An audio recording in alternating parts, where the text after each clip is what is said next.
Some creative clamping here to get the handle out of the wheel. Hey, and welcome back. I went over 5,000 subscribers before the new year, and I just wanted to say thanks to everyone. I really appreciate it.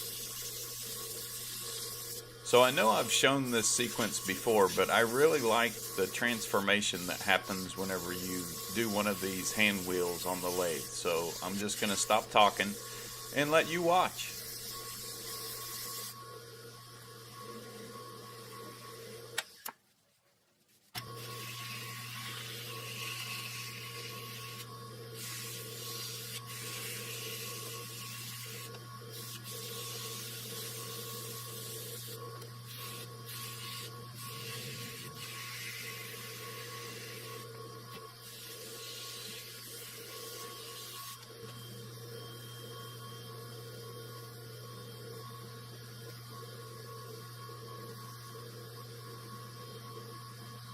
You may have noticed that blown out spot of light on the top of the wheel there. That really helps me check my progress.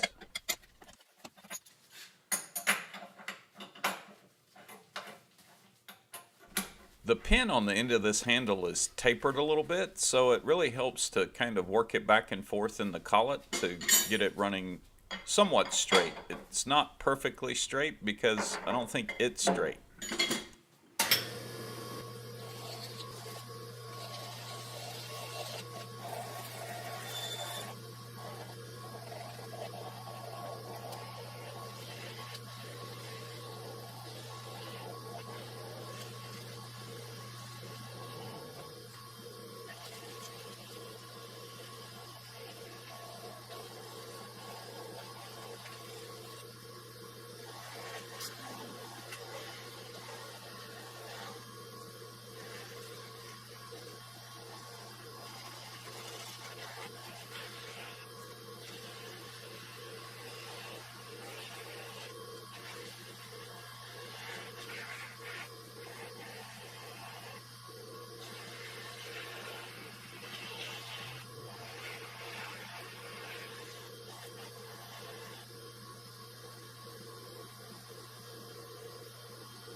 You can see that there's a small amount of pitting still on the handle, but hey, that's okay.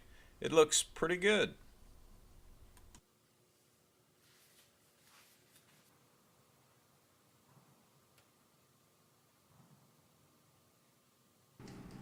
This pin is the lockout between the half nut and the feed so that you can only have one or the other engaged at any given time.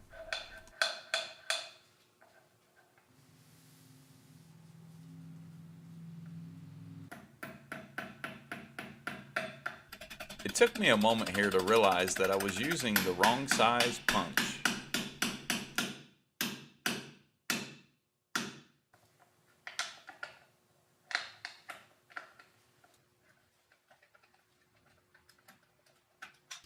If you watched the previous video, you would have seen the pins that are on the half nuts, and that's what locates into that yin-yang shape and actuates them.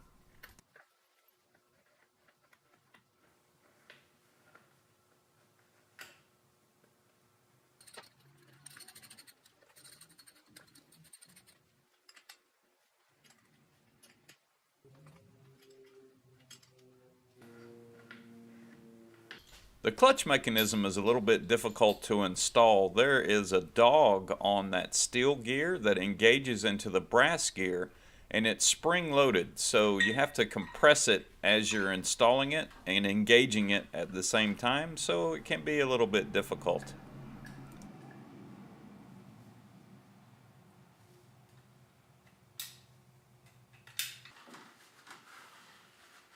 Putting a little bit of sealant on the clutch reservoir before installing it just to avoid all those oil drips on the chip tray.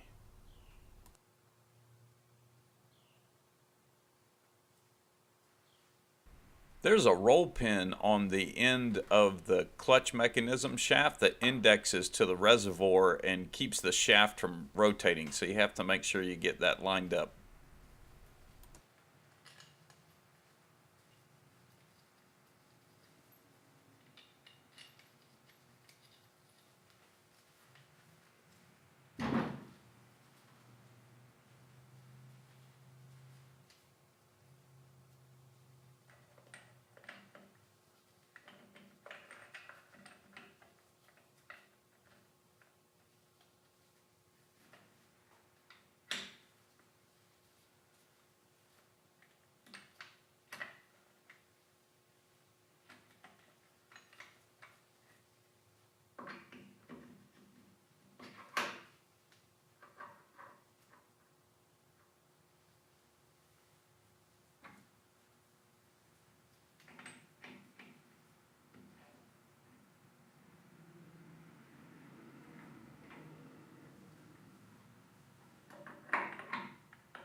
It's really handy that these shafts are located into the apron body with set screws. It makes it really easy to install them.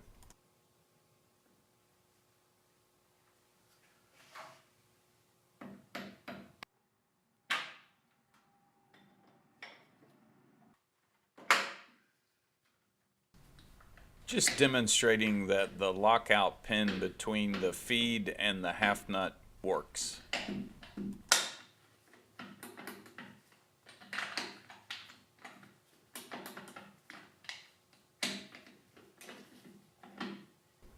And here I'm just playing with everything to make sure that I don't see any problems.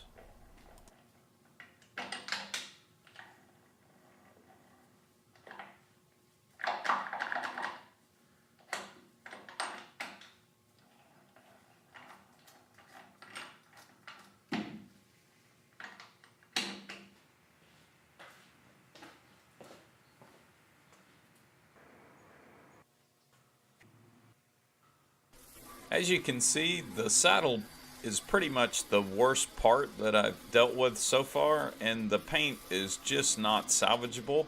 So this is the first part that I'm gonna have to repaint.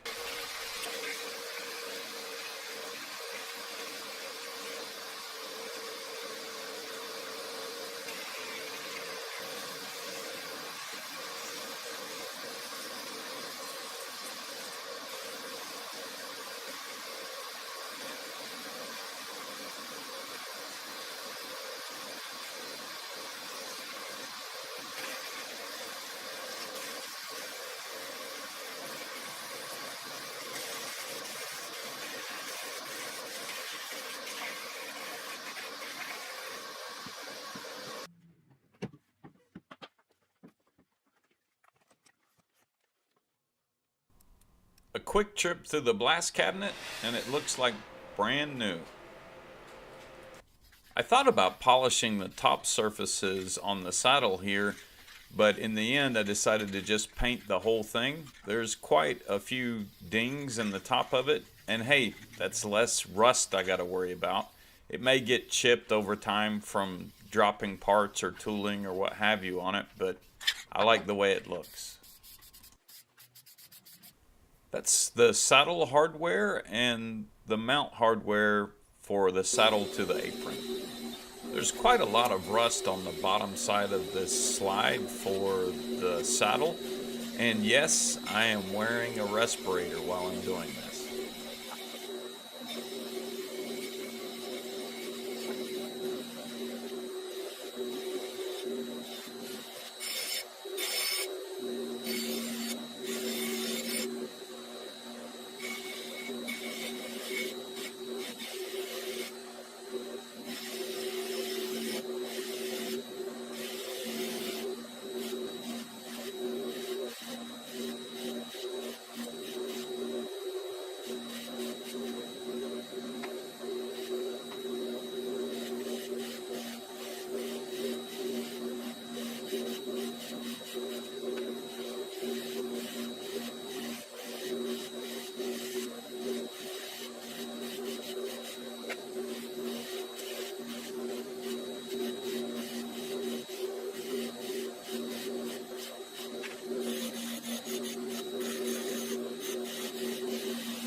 That looks really clean coming straight off of the wire wheel, but trust me, it is nowhere near it.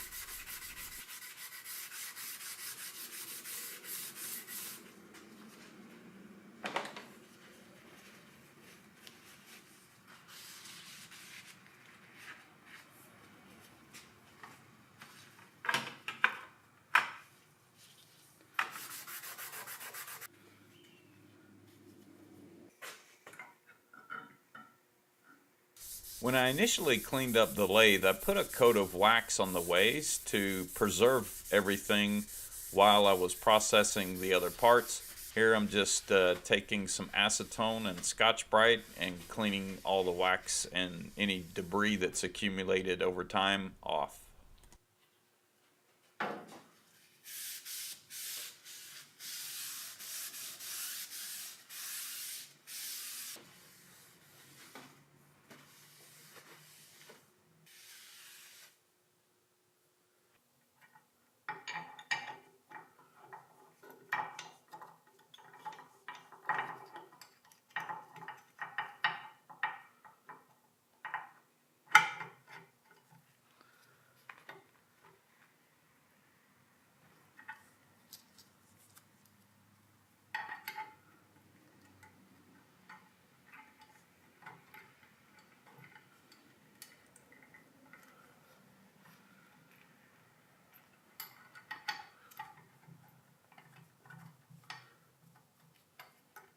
This is the feed shaft for the saddle, and I want to get that collar located on the flat first before I put the roll pin in the gear, just so I don't lose the position of where that flat is at.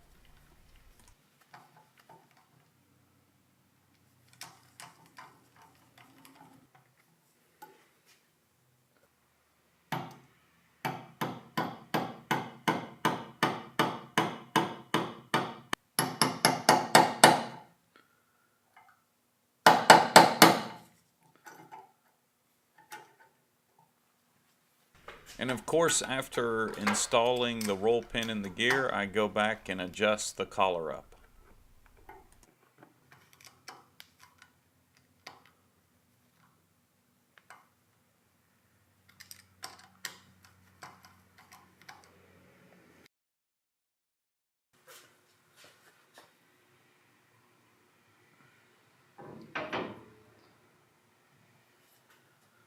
This shot is a great example of you think you see everything, but you really don't.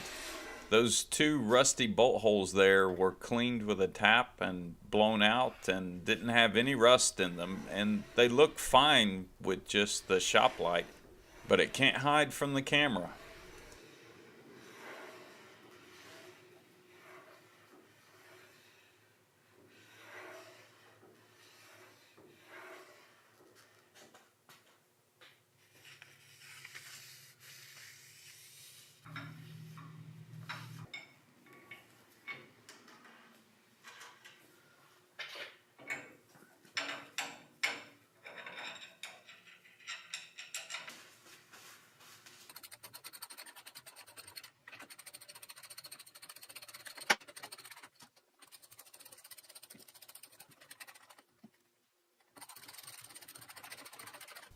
There's an adjustment to be made here on the saddle, and as you can see, I start off by slightly over tightening these bolts so that I know that I've got all of the slack taken out, and then I go back and back them off just ever so slightly until I'm happy with the amount of tension that's on them.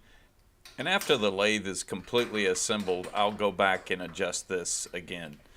Since the tension that's on this slide is adjustable, you can't tighten the bolts all of the way, obviously, and there's some wear compensation over time there.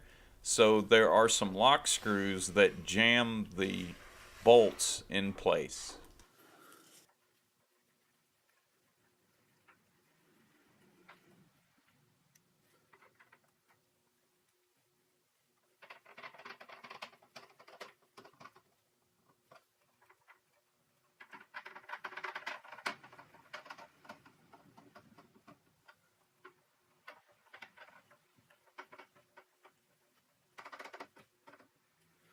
I soaked these wipers in mineral spirits overnight and dried them, and then soaked them in oil again overnight.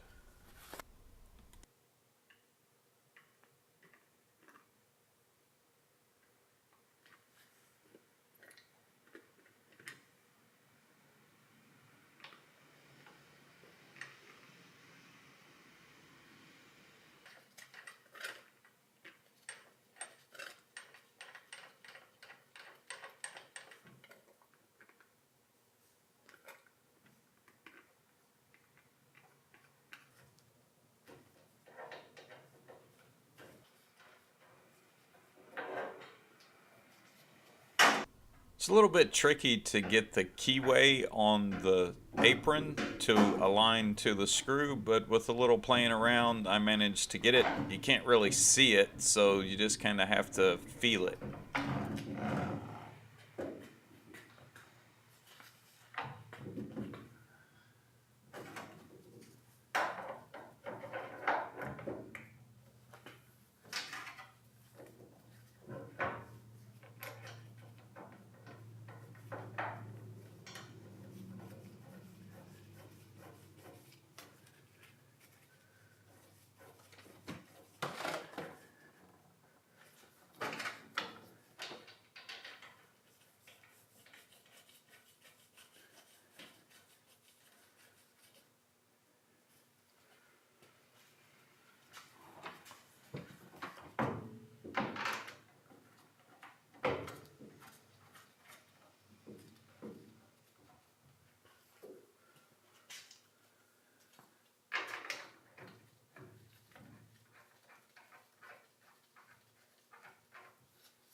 So I told myself before I started doing this assembly to put these locks onto the saddle before installing the apron, and of course I forgot to do that. No problem though, I managed to fish them in there.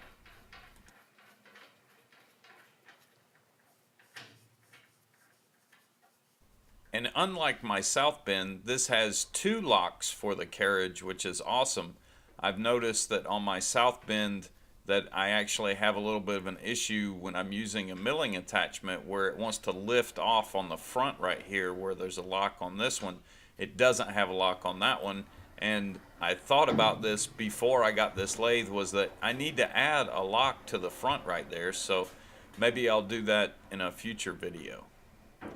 I'm having way too much fun running the carriage up and down the bed for the first time. And you may have noticed this back at the wire wheels, something interesting about the lock screw in the front. It's a slotted screw, and the slot is not on center. It's actually offset a little bit to the side. And I would think someone making a lathe would put something on center, but I think they actually did it on purpose just so you would notice that it's different, and that indicates that it's the lock and it's not just a fastener for the apron. A generous amount of oil on everything, and it's very smooth.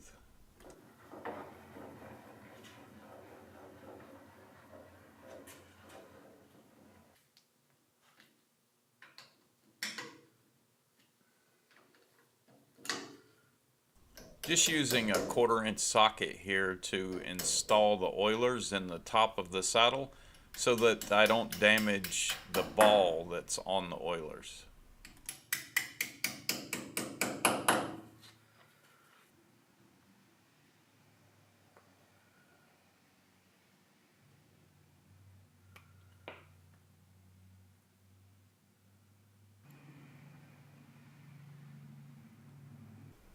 Should be at least 2 more videos in this series. Hey, thanks for watching.